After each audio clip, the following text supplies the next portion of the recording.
Myth number 1, health insurance के किसी भी क्लेम के लिए 24 घंटे एडमिट होना जरूरी है। हर ट्रीटमेंट के लिए ऐसा जरूरी नहीं है। बहुत से ऐसे मेडिकल प्रोसीजर या सर्जरीज होती हैं जो 2 से 4 घंटे में ही कंप्लीट हो जाती हैं और शाम तक पेशेंट को छुट्टी भी मिल जाती है। इन्हें डे केयर प्रोसीजर कहा जाता है। इनमें ज्यादातर ENT यानी कि आंख, नाक और गले से जुड़ी हुई सर्जरीज हैं।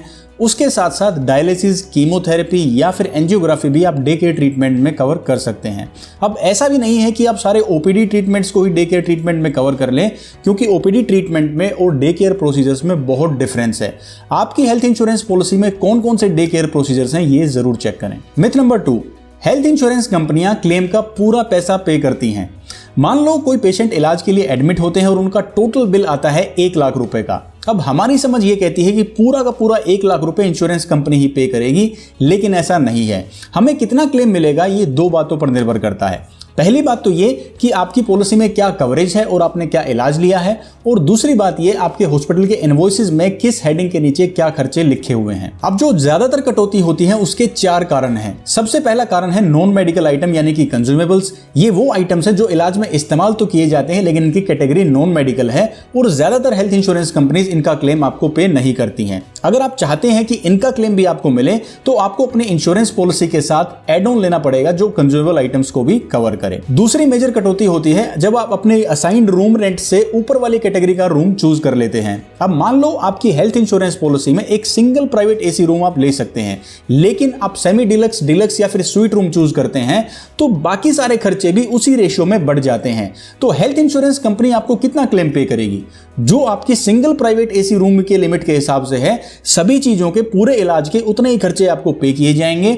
बाकी जो खर्चे एक्स्ट्रा बढ़े हैं आप क्योंकि आपने higher room rent category choose की है, वो आपको अपनी जेब से पे करने होंगे। कटौती का तीसरा कारण है को पेमेंट। अगर आपकी पॉलिसी में 10%, 20% या कोई भी परसेंटेज को पेमेंट है तो जितना भी अप्रूव्ड क्लेम अमाउंट है उसमें से वो प्रतिशत आपको अपनी जेब से पे करना होगा। और फोर्थ मेजर रीजन है सब लिमिट्स। कंपनी कई इलाजों पर सब लिमिट लगा देती है, जैसे कि कैटरेक्ट की लिमिट लगा दी 30,000 रुपए के इलाज की, नी रिप्लेसमेंट के लिए 50,000 रुपए, ये अलग अलग लिमिट हो सकती है।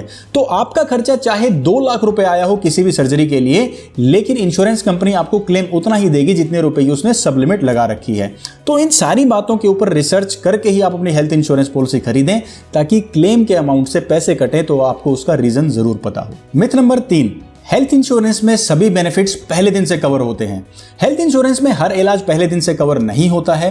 कौन सा इलाज कितने टाइम के बाद कवर होगा, इस टाइम को वेटिंग पीरियड कहा जाता है।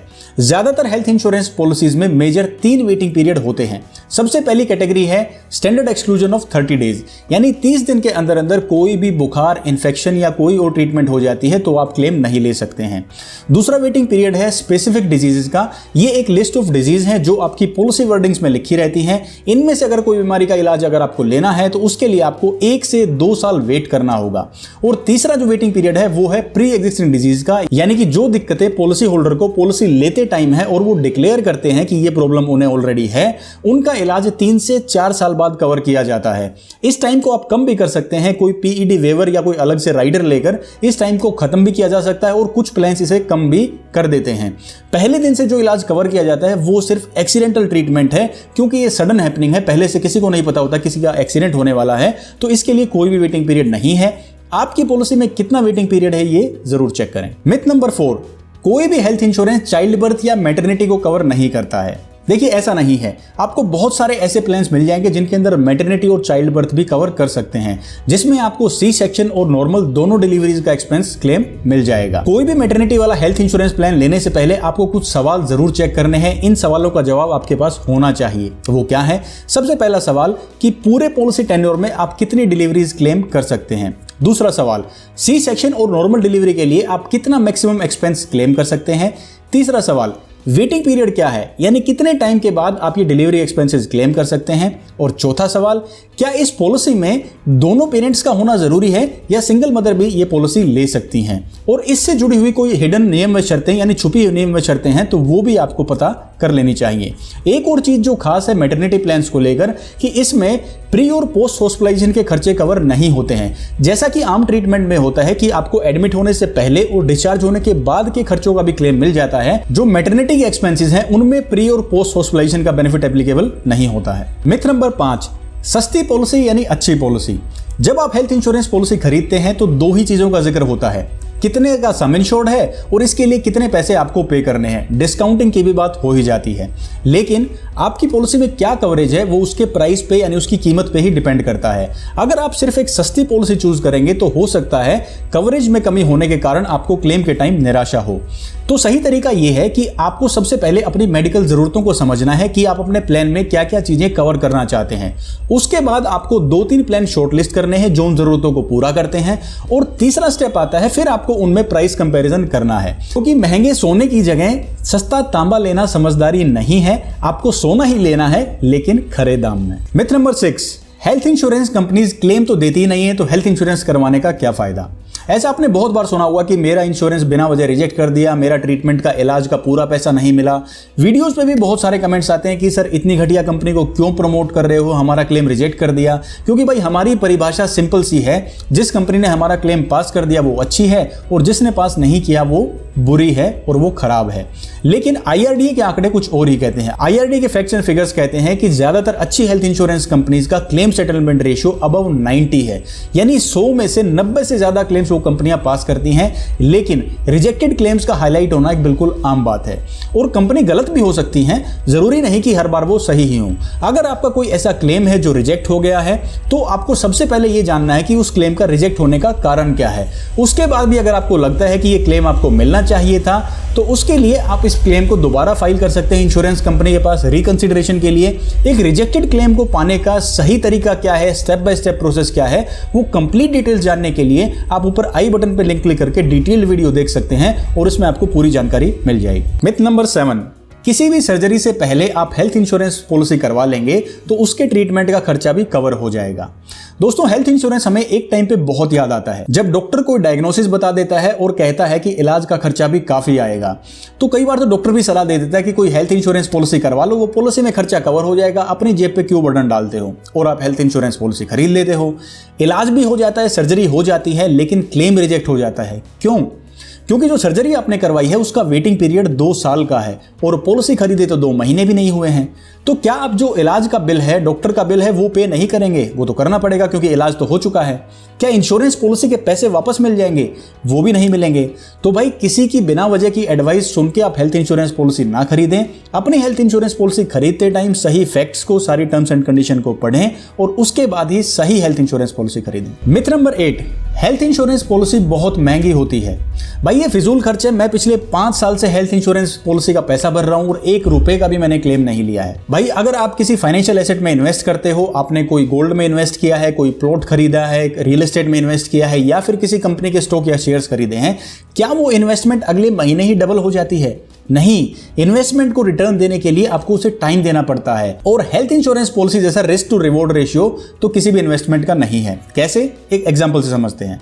अब मान लो मैं अपनी पूरी फैमिली के हेल्थ इंश्योरेंस के लिए सालाना 15,000 रुपए का प्रीमियम पे करता हूं और मुझे कवरेज मिलती है 5 लाख रुपए की, और ये प्रीमियम मैंने पूरे 10 साल तक पे किया। टोटल मैंने कंपनी को कितने पैसे पे कर दिए? 1.5 लाख रुपए। अब मान लो 10 साल के अंदर मेरे पूरे फैमिली मेंबर्स में से कोई भी 4 से 5 दिन के लिए किसी हॉस्पिटल में एडमिट हो जाता है किसी इमरजेंसी ट्रीटमेंट के लिए, तो 2 से 2.5 लाख रुपए का खर्चा आ जाएगा सिर्फ 4 से 5 दिन का एक अच्छे हॉस्पिटल में।